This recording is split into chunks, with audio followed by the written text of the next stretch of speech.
Reading text number 8, word by word.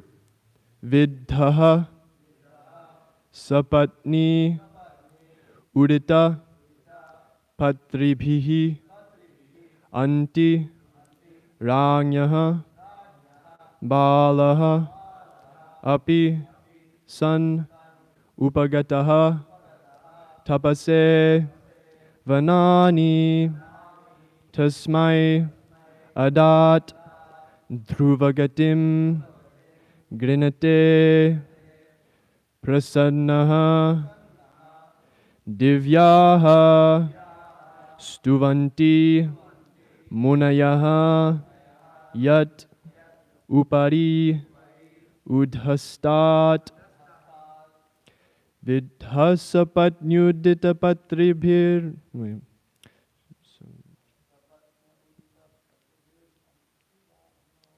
Vidhasapatnyudita patribhiranti ragno.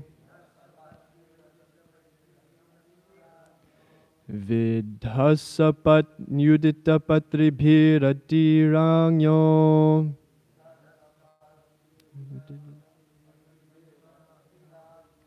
Vidhasapatnyudita patribhiranti ragno.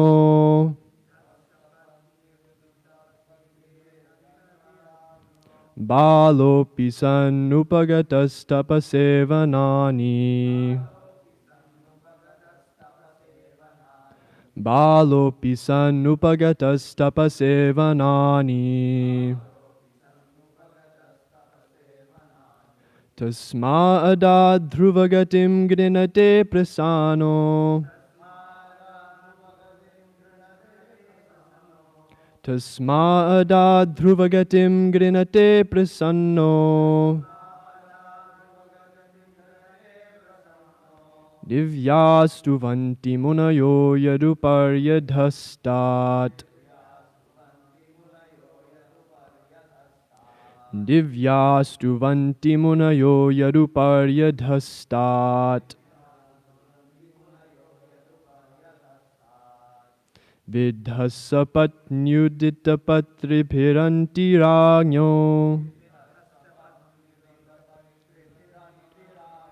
Balo pisan ubakadas tapasevanani.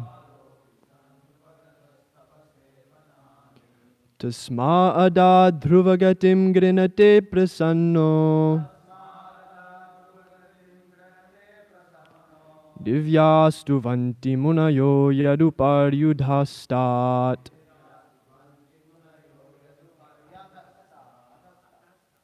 Adhastat. Vidhasapatnyudita patribhiranti ragno. Balo pisan upagatas tapasevanani. Tasma adad dhruvagatim grinate prasanno. Divyastu vanti munayo yaduparyadhastat. Please repeat.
Vasevanani.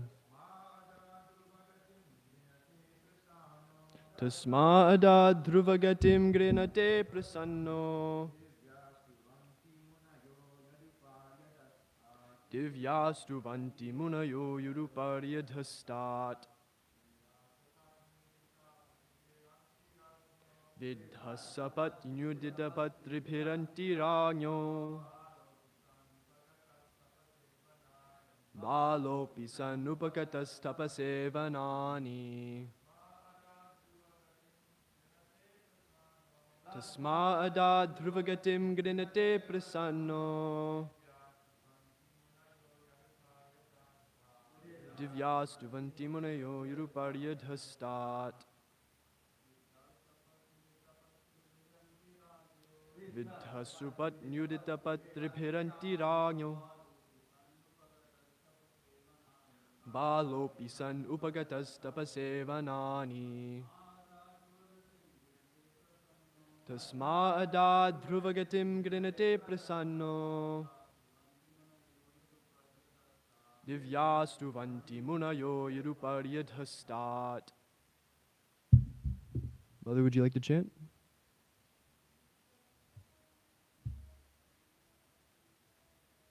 Vidhasapat Nuditapat Tripiranti Ragno.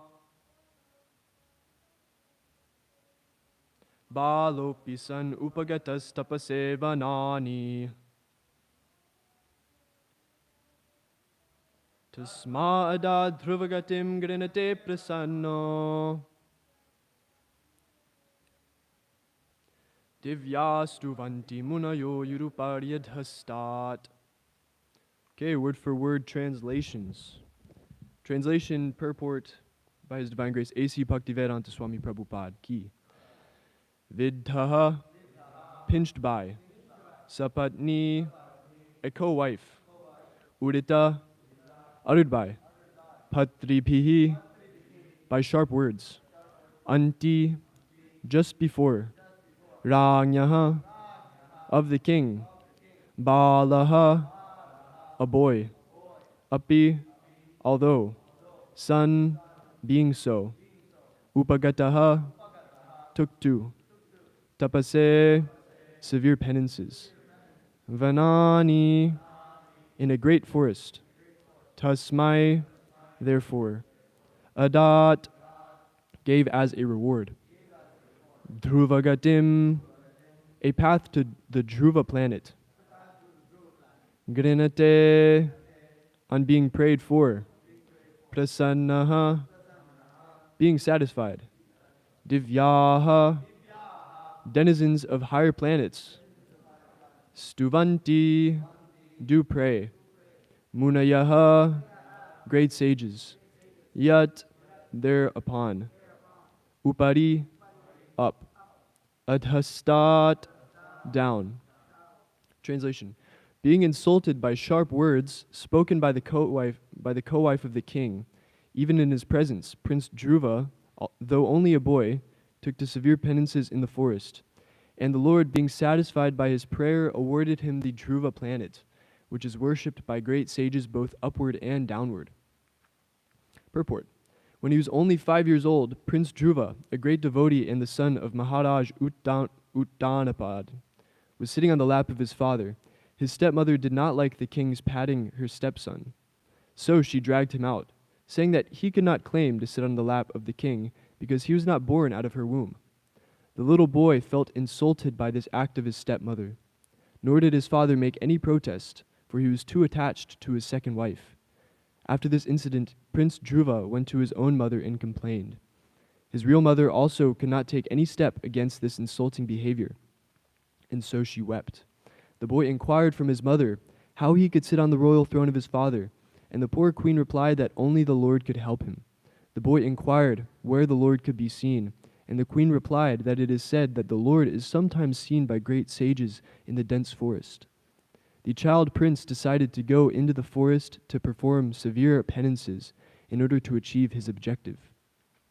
Prince Dhruva performed a stringent type of penance under the instruction of his spiritual master, Sri Narada Muni, who was specifically deputed for this purpose by the personality of Godhead. Prince Dhruva was initiated by Narada into chanting the hymn composed of 12 syllables, namely Om Namo Bhagavate Vasudevaya.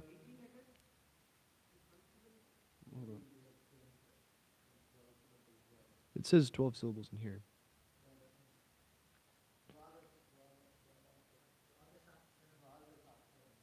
So it is 12. Okay. And Lord Vasudeva incarnated himself as Prashnigarbha, the personality of Godhead with 4 hands, and awarded the prince a specific planet above the 7 stars. Prince Dhruva, after achieving success in his undertakings, saw the Lord face to face, and he was satisfied that all his needs were fulfilled. The planet awarded to Prince Dhruva Maharaj was a fixed Vaikuntha planet, installed in the material atmosphere by the will of the Supreme Lord Vasudeva. This planet, although within the material world, will not be annihilated at the time of devastation, but will remain fixed in its place. And because it is a Vaikuntha planet, never to be annihilated, it is worshipped even by the denizens of the 7 stars situated below the Dhruva planet, as well as by the planets which are even above the Dhruva planet. Maharshi Bhrigu's planet is situated above the Dhruva planet. So the Lord incarnated himself as Prashnigarbha just to satisfy a pure devotee of the Lord. And Prince Dhruva achieved this perfection simply by chanting the hymn mentioned above, after being initiated by another pure devotee, Narada. A serious personality can thus achieve the highest perfection of meeting the Lord and attain his objective simply by being guided by a pure devotee, who automatically approaches by dint of one's serious determination to meet the Lord by all means. The description of Prince Dhruva's activities can be read in detail in the 4th canto of Srimad Bhagavatam. Om Ajnana Timirantasya Jnananjana Shalakaya Chakshurun Militam Yena Tasmai Shri Guruve Namaha Shri Chaitanya Manopishtam Stapitam Yena Bhutale Svayam Rupa Gadamahyam Dadati Svapadantikam Vande Ham Shri Guru Shriyatav Parakamalam Shri Gurun Vaishnavam Shcha Shri Rupam Sagrajatam Sahagana Raguna Tanvitam Tam Sajivam Sadvaitam Savadutam Parijana Sahitam Krishna Chaitanya Devam Shri Radha Krishna Padan Sahagana Lalita Shri Vishakam Vitam Shcha Hey Krishna Karuna Sindhu Dinabandho Jagatpate Gopesha Gopika Kanta Radha Kanta Namostute Tapta Kanchana Gaurangi Radhe Vrindavaneshvari Brishabhanu Sute Devi Pranamami Hari Priye Vancha Kalpa Tadipyascha Kripa Sintubhya Evacha Patitanam Pavane Pyo Vaishnave Pyo Namo Namaha Nama Om Vishnu Padaya Krishna Prishtaya Bhutale Srimate Bhakti Vikasa Swami Niti Namine Nama Om Vishnu Padaya Krishna Prishtaya Bhutale Srimate Bhakti Vedanta Swami Niti Namine Namaste Sarasvate Deve Gauravani Pracharine Nirvishesha Shinyavari Paschatyadesha Tarine Jaya Shri Krishna Chaitanya Prabhu Nityananda Shri Advaita Gadadhara Srivasari Gaura Bhaktavrinda Hare Krishna, Krishna Krishna, Hare Hare, Hare Rama, Rama Rama, Hare Hare. So, I'm not qualified to speak on this, obviously, but I beg for the blessings of the Vaishnavas and my Guru Maharaj, and ultimately Krishna, to be able to act as an instrument in vibrating some transcendental vibrations in this temple room. So, Krishna will fulfill all of our desires, and we could see this in the case of Dhruva Maharaj. Though you have to be careful what you wish for. In our case, Dhruva Maharaj, it worked out well for him because he was actually a pure devotee from the start. I was just noticing in Srila Prabhupada's purport,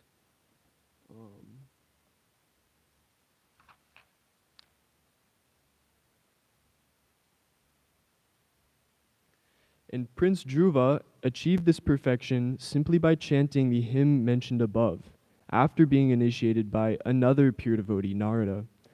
So it's saying, basically Dhruva Maharaj, he was a pure devotee from the start. And this is, as in pretty much all of the pastimes in the Srimad Bhagavatam, this is an exemplary pastime, meant for the pleasure of the Supreme Lord. Dhruva Maharaj, he was a pure devotee from the start. But in this pastime, Dhruva Maharaj, he had material desires.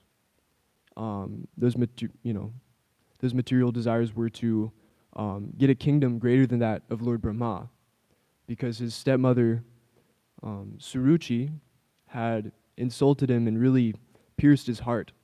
Dhruva Maharaj was a kshatriya by nature.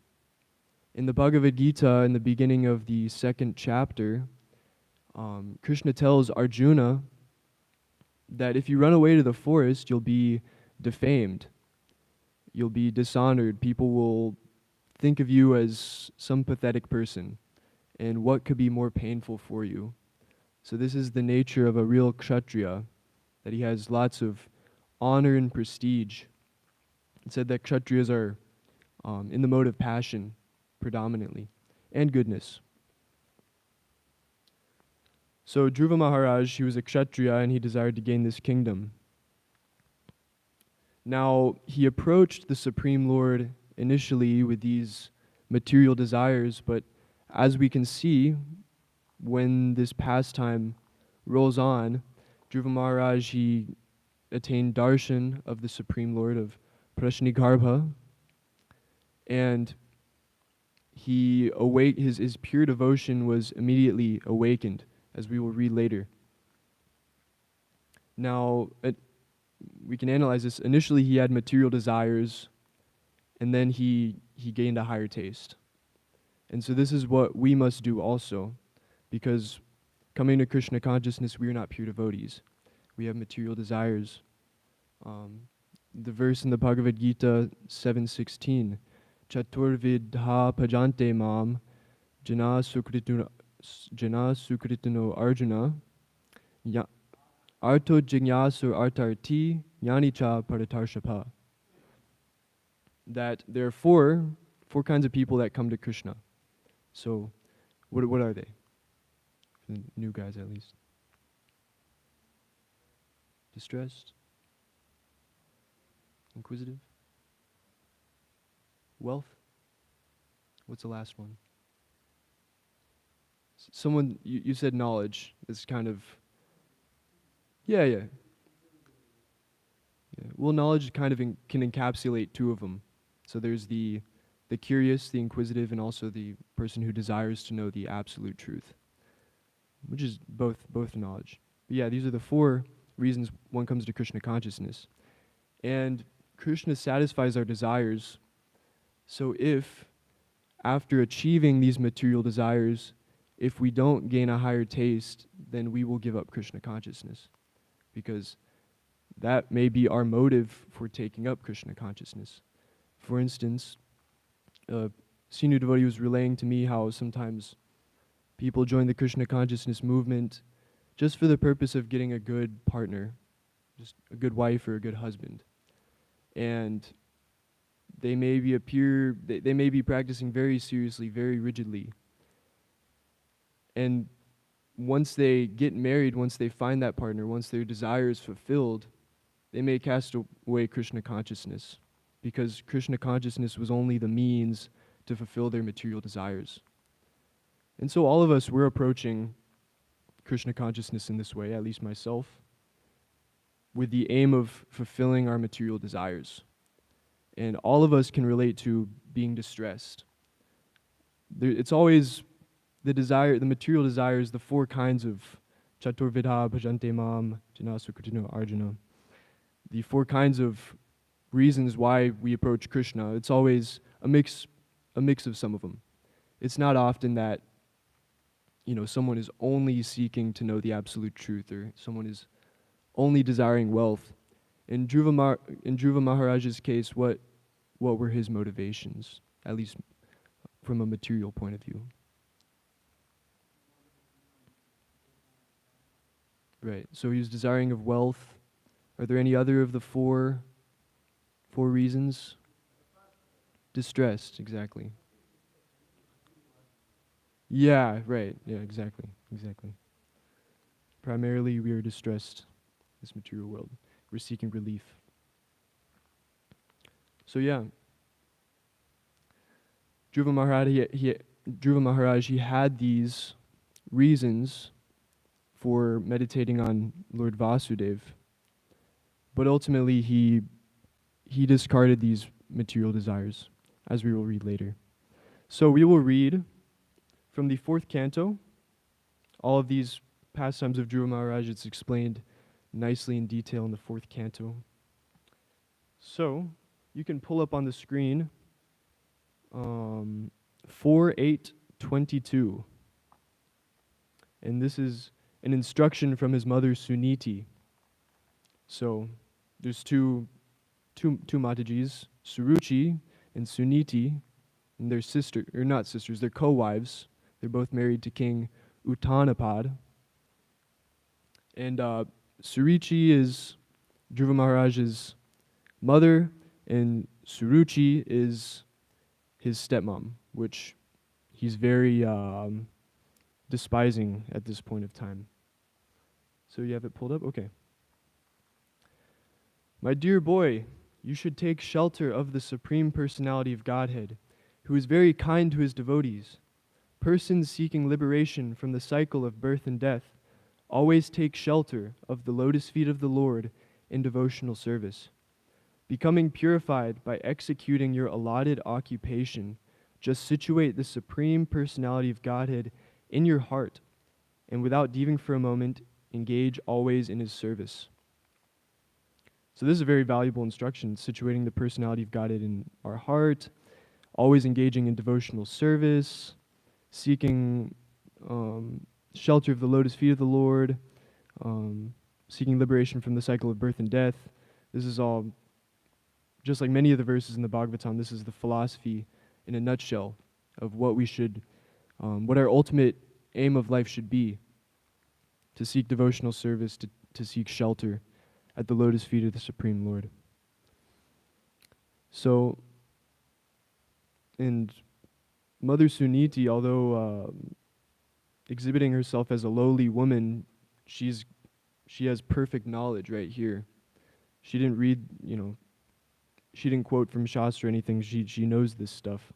This pastime takes place in Satya Yuga, where people are very bright and intelligent, and the four defects that come along with the moving of time, they haven't set in at this time.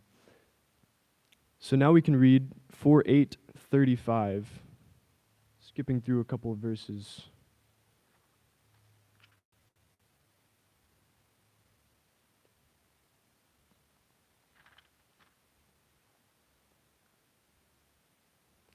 Dhruva Maharaj said, so this is after he met his spiritual master Narada. Narada heard that he was going to the forest, and he immediately became intrigued. So he approached Dhruva Maharaj.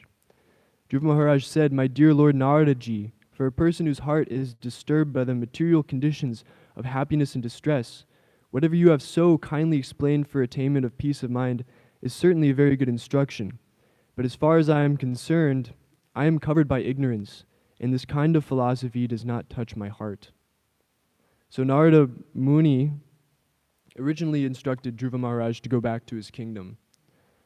But Dhruva Maharaj was very persistent. No, I'm not going back there and making a fool out of myself. I'm going to be successful in my endeavors. And so Narada Muni, seeing, Dhruva Maharaj says this, he says, this kind of philosophy does not pierce my heart. He's got the heart of a Kshatriya, very strong desire for honor. And then it goes on to say in the next verse, verse 36,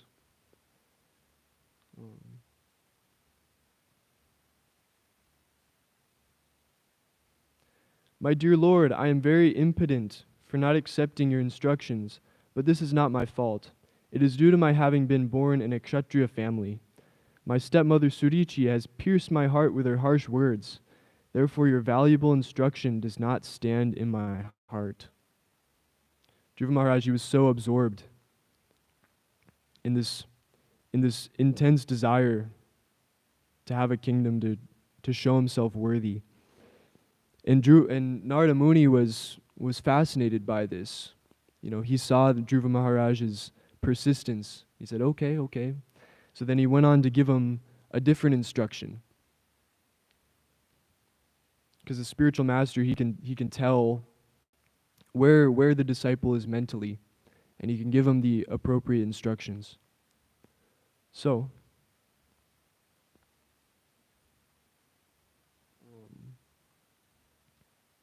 actually, before I move on, can you pull up Bhagavad Gita 7:16? This is the verse Chaturvidha Bhajante Mam, which I've quoted many times thus far, and haven't pronounced correctly once. Okay. So yeah, we can go down to the purport. We're going to read the purport to this verse.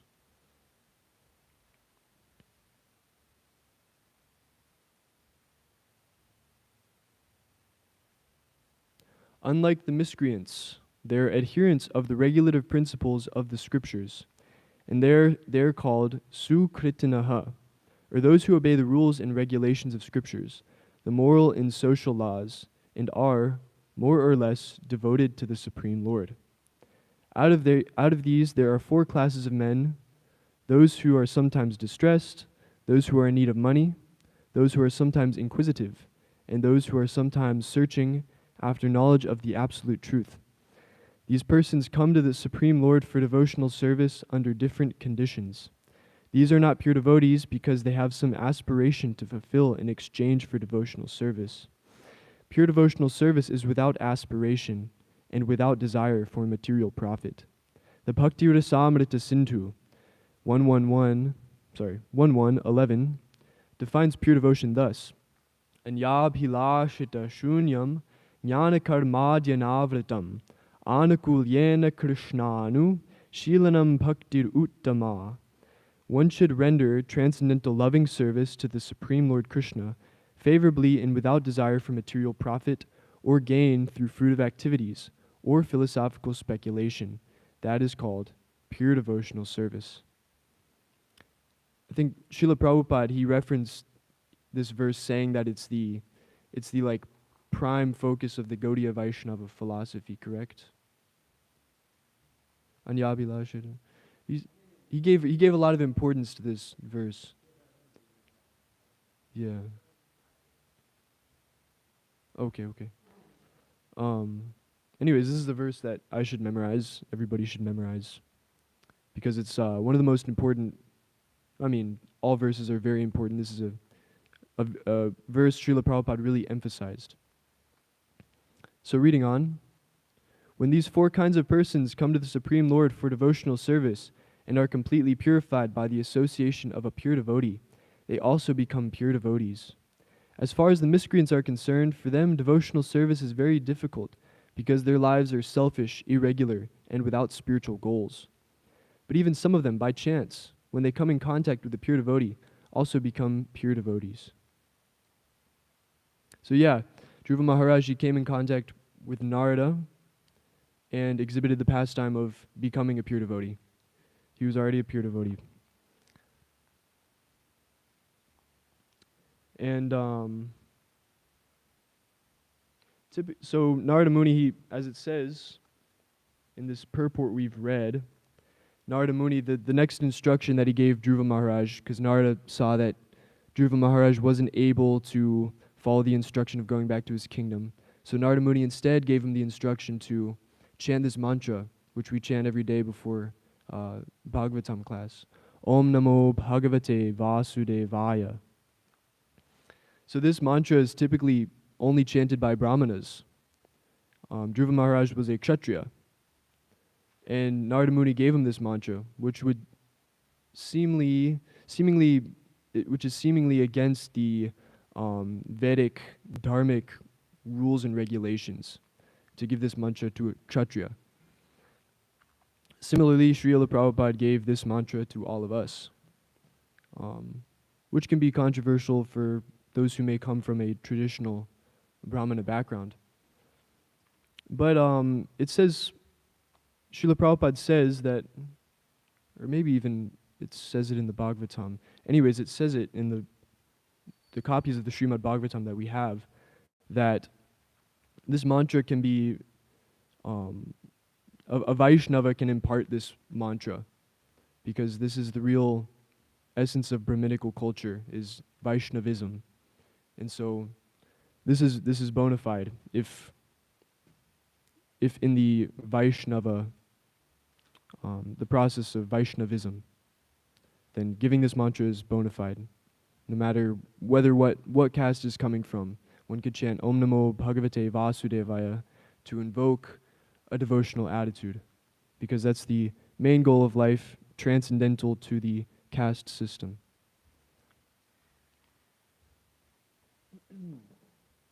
So now we will read 4.8.71.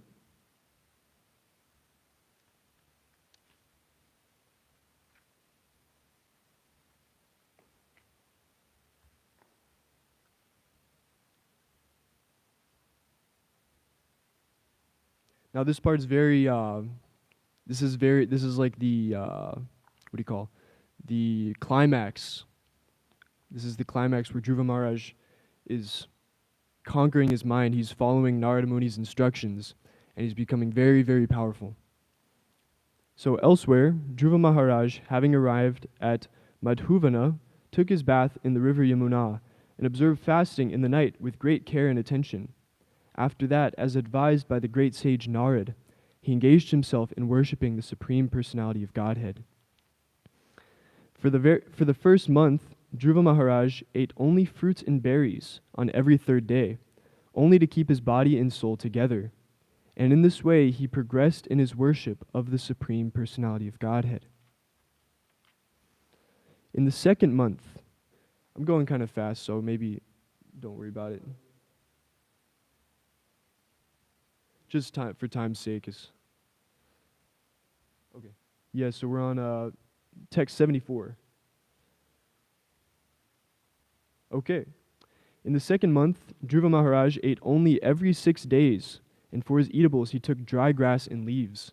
Thus he continued his worship. In the third month he drank water only every 9 days. Thus he remained completely in trance and worshipped the Supreme Personality of Godhead, who is adored by selected verses. In the fourth month, Dhruva Maharaj became a complete master of the breathing exercise, and thus he inhaled air only once every 12th day. In this way, he became completely fixed in his position and worshipped the Supreme Personality of Godhead. By the fifth month, Maharaj Dhruva, the son of the king, had controlled his breathing so perfectly that he was able to stand on only one leg, just as a column stands, without motion, and concentrate his mind fully on the Para Brahman. He completely controlled his senses and their objects, and in this way he fixed his mind, without diversion to anything else, upon the form of the Supreme Personality of Godhead. When Dhruva Maharaj thus captured the Supreme Personality of Godhead, who was the refuge of the total material creation, and who is the master of all living entities, the three worlds began to tremble. So Dhruva Maharaj, he became so powerful. He completely conquered his senses, and even, as it says in this last verse we read, he captured the Supreme Personality of Godhead. And it looks like he did this just by his own effort, just by his own determination. He captured the Supreme Personality of Godhead.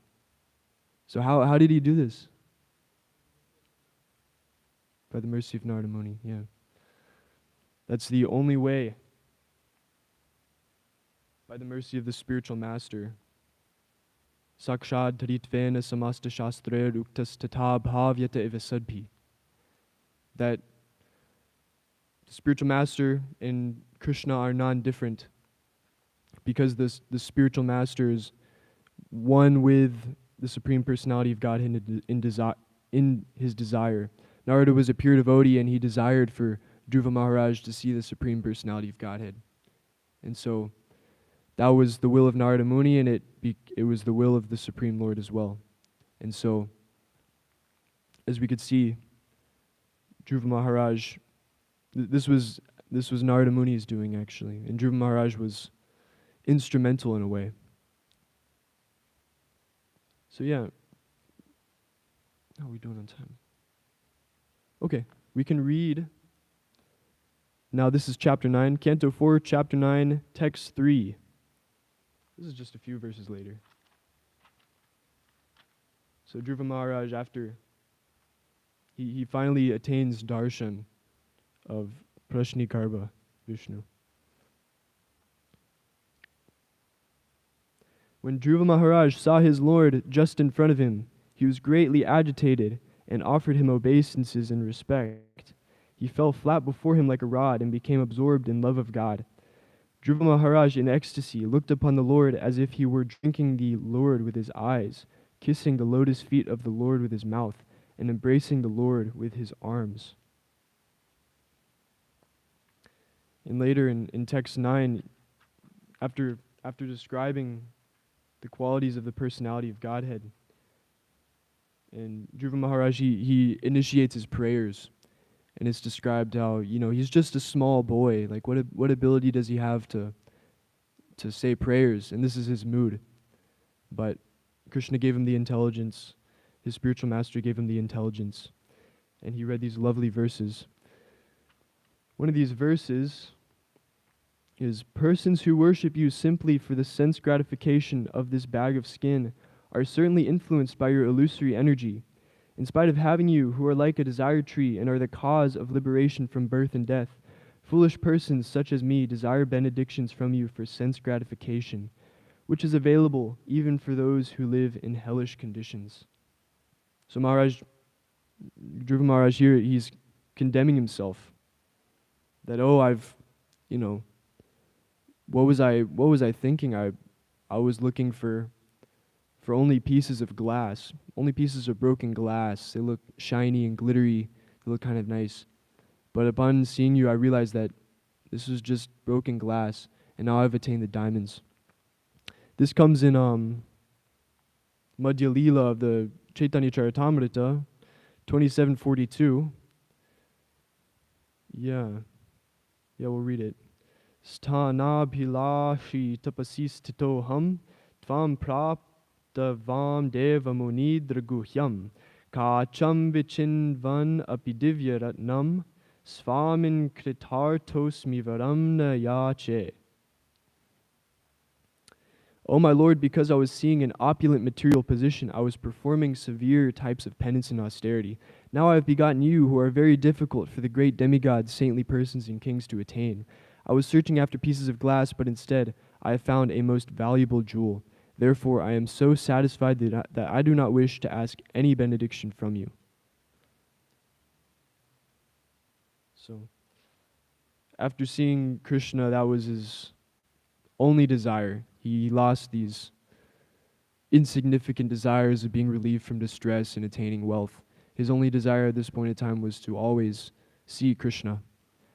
And then Krishna actually left from his sight after this and said, okay, you perform your duties and we'll meet again later. And yeah. But in actuality, Dhruva Maharaj, he was always Krishna conscious. This verse, searching after pieces of broken glass, it actually, it's from the Hari Bhakti Sudhodaya. Sudhodaya, yeah. It's not from the Srimad Bhagavatam Canto 4, actually, which I thought it was, but it's from the Hari Bhakti Sudhodaya. And then a couple verses later, verse 29, there's another similar verse on the same theme, just to further embellish Dhruva Maharaj's attitude. Dhruva Maharaj's heart, which was pierced by the arrows of the harsh words of his stepmother, was greatly aggrieved, and thus when he fixed upon his goal of life, he did not forget her misbehavior. He did not demand actual liberation from this material world, but at the end of his devotional service, when the Supreme Personality of Godhead appeared before him, he was simply ashamed of the material demands he had in his mind. So yeah, this should be our mood, to feel ashamed of our material desires, and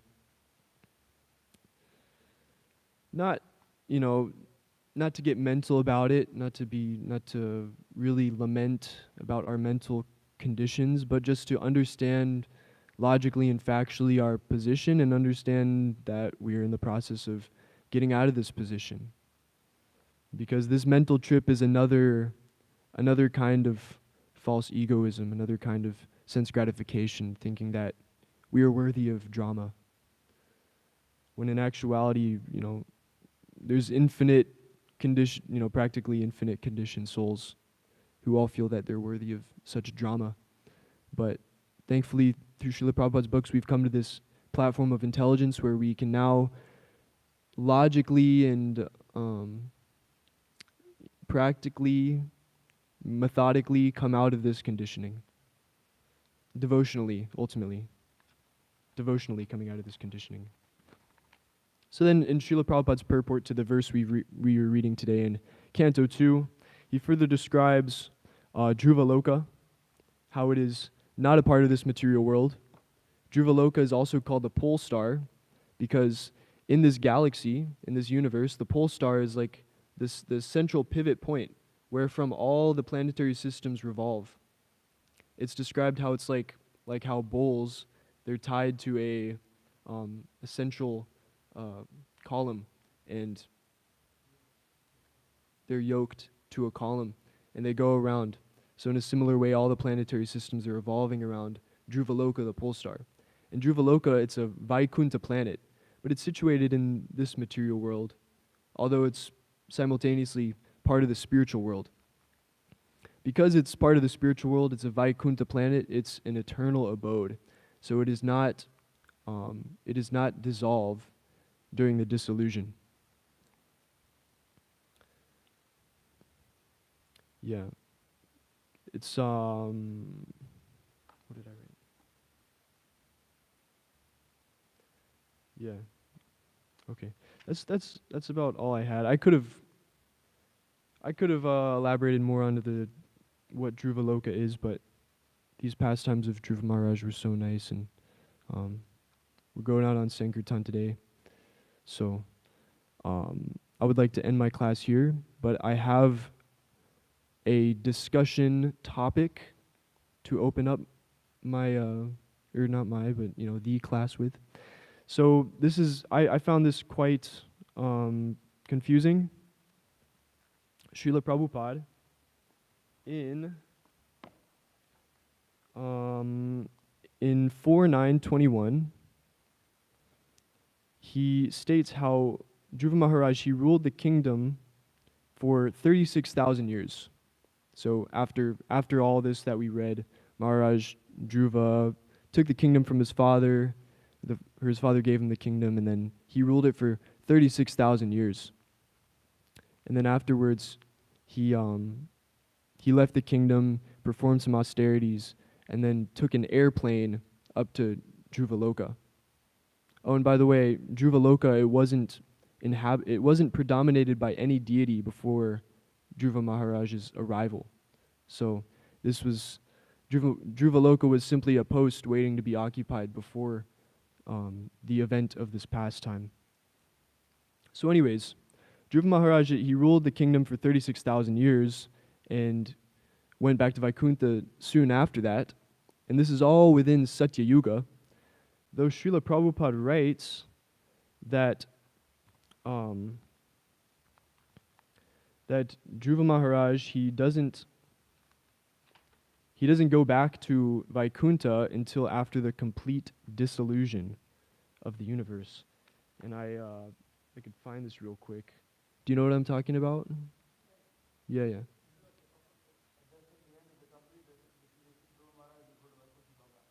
Yeah. Okay.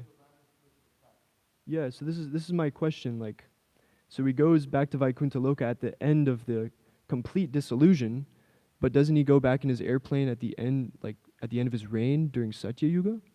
So yeah, how do we understand this? If anybody has any comments.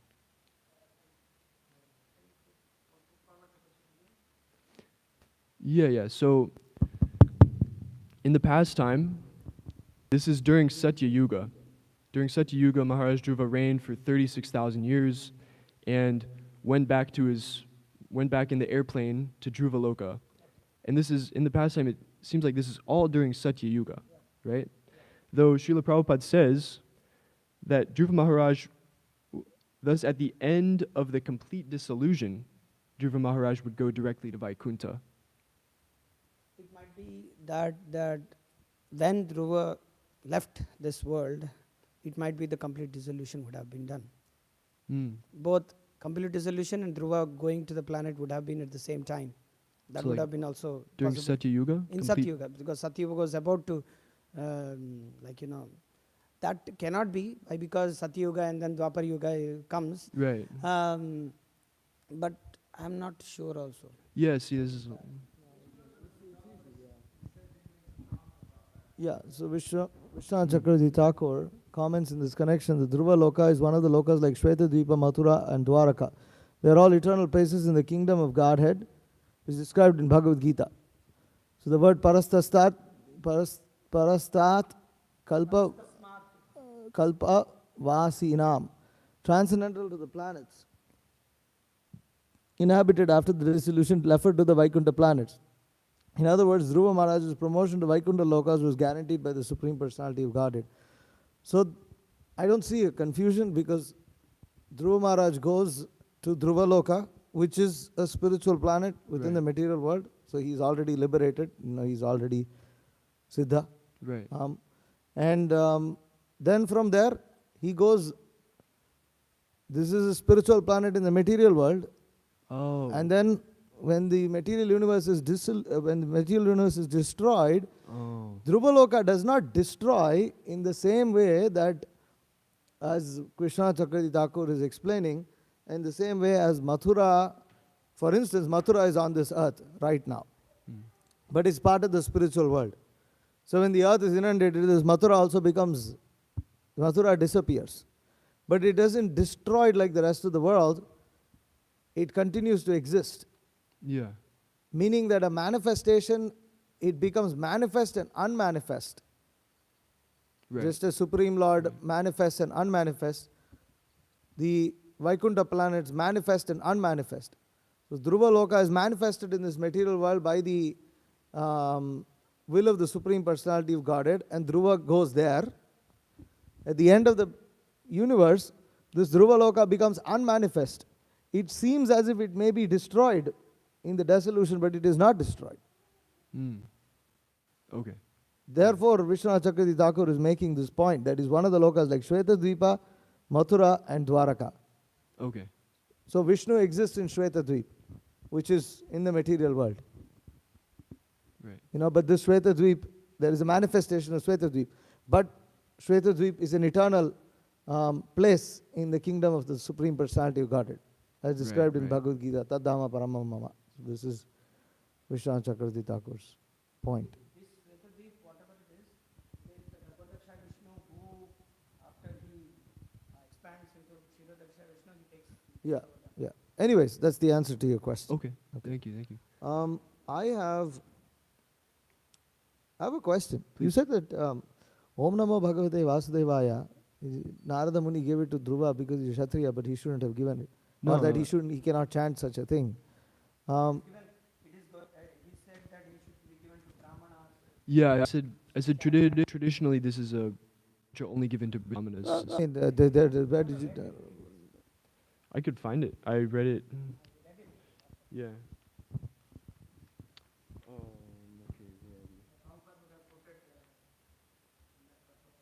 Yeah, Prabhupada says it.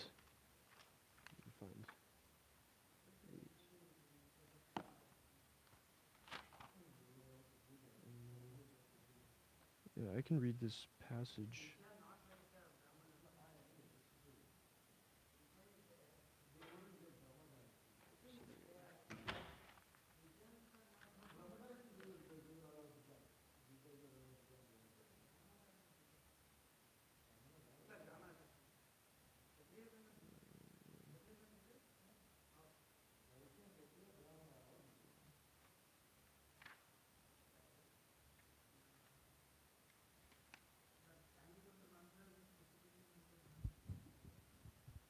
That's why I was kind of curious about that. I want to see where he found that reference. Yeah.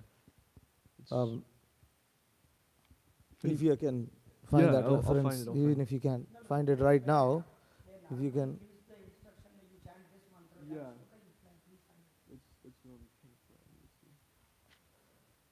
I have a comment in the meantime. Is that and I found it very amazing. I just how Supreme Lord, when he wants to fulfill the desire of his devotee, even if it's like it's not going to fit, like within the known realm of function within the material universe, he can make it happen. Like Dhruva Maharaj wanted it. Crazy desire to be fulfilled, which was to have a position greater than Brahma, but there is no position greater than Brahma in the material universe. But because Supreme Lord is pleased, he gave that. And I mean, and if you think about it, position greater than Brahma means outside material universe. But Dhruva Maharaj is within the material universe, so Supreme Lord, manifested Dhruva Loka, kept that Dhruva Loka, and gave that spiritual planet to Dhruva. So this is quite amazing how Krishna can fulfill the desires of his devotees, even though it may seem absolutely impossible. And we can see this as in the case of like even Srila Prabhupada, him building all these temples and all these kind of things, just impossible, just impossible. Or like finishing the Chaitanya Charitamrita in 2 months, it's still right now, it's just impossible to understand how that was humanly possible within the regular flow of time. You have 24 hours a day, you have 7 days a week, you have 30 days in a month. How could the Chaitanya Charitamrita been completed like this? But Prabhupada had desire, Krishna wanted to fulfill that, he made it happen, finished. It's pretty amazing like that. Jai. The Dhruva. This is one thing I kind of get from Dhruva's pastime. You found it? I did find it, yes. Yeah, what does it say? Okay. This is text 54 of chapter 8. You want to pull that up? Text 54. Chapter 8, text 54. Yes. Just like Krishna Kesha Prabhu said, it is in the verse where Narada Muni gives him the mantra. In the purport, Srila Prabhupada describes. Dvadaja Akshara Mantra. There, 12 syllables. yeah, it says, there is an injunction that those who are not Brahmanas cannot pronounce the Pranava mantra. It's different. Oh. Om mantra. Okay. It continues. But Dhruva Maharaj was born a Kshatriya. He had once admitted before Narada Muni that he was a Kshatriya, and he was unable to accept Narada's instruction of renunciation and mental equilibrium, which are the concern of a Brahmana. Still, although not a Brahmana but a Kshatriya, Dhruva was allowed, on the authority of Narada, to pronounce the Pranava Omkar. This is very significant, especially in India. In the caste Brahmanas object greatly when persons from other castes, who are not born in Brahmana families, recite this Pranava mantra. But here it is tacit proof that if a person accepts the Vaishnava mantra, or Vaishnava way of worshipping the deity, he is allowed to chant the Pranava mantra. Yes, Prabhu. In the Brahmana family also, women cannot chant. Right. Women also are not allowed to chant. But in Vaishnava Sampradaya, if they are initiated, they are allowed to chant. Right. And just I wanted to, you were reading the verses or the prayers which Dhruva Maharaj was, like, but you just read a verse wherein he got the darshan of the Lord. And if you see the last 2 verses just before the Dhruva Maharaj prayers, if you see, by the mercy of Narad Muni, he got the touch of the Supreme Personality of Godhead through the conch shell. Yeah. So in that way, actually he wanted to pray. See, if you read the verse, just before the prayers, it is said that although Dhruva Maharaj was a small boy, he wanted to offer prayers to the Supreme Personality of Godhead in suitable language. But because He was inexperienced. He could not adjust himself immediately. The Supreme Personality of Godhead, being situated in everyone's heart, could understand Dhruva Maharaj's awkward position.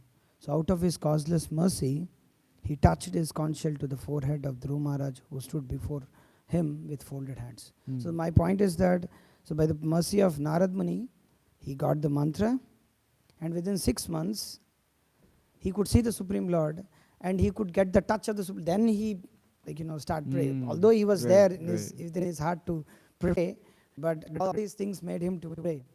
And Prabhupada, many a times when I was hearing many morning walks and room conversations and even to reporters, Prabhupada used to say that within the 6 months by chanting this Hare Krishna Mana Mana Mana, one can see God. God. Oh, yeah, And I used to stress this every time whenever, of course I should say but we used to see devotees, those who come newly for chanting Hare Krishna mantra, newly coming into Krishna consciousness. Within 6 months, if he is not becoming serious, it is difficult that he can become serious. If he is not joining or is not thinking to join or take up a decision, something. This is Prabhupada, many times he said, 6 months, just like Dhruva Maharaj. This Hare Krishna mantra is so potent like that. At least 2-3 times I heard from Prabhupada saying that. Wow. Charandeep, please.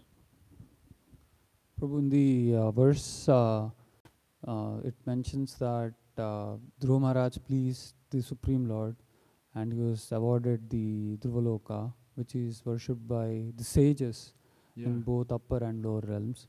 It doesn't mention, for example, demigods. It mentions it's Munayaha, sages only worship. Is there a reason why only sages are mentioned and not demigods? Well, I mean, it mentions elsewhere that Dhruvaloka is worshipped by all inhabitants of all the planetary systems, demigods included. It's just specifically in this verse, it says, it only mentions sages. I don't know why exactly. Yeah, it just the way it's worded, I guess, poetry and whatnot. Okay, elsewhere it's said demigods worship. Yes, Okay. yes. Every member of every planetary, or of every planet, yeah. Okay.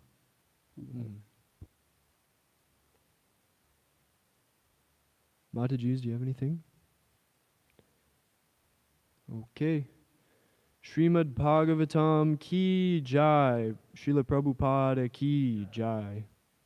Vancha kalpatripischa kripas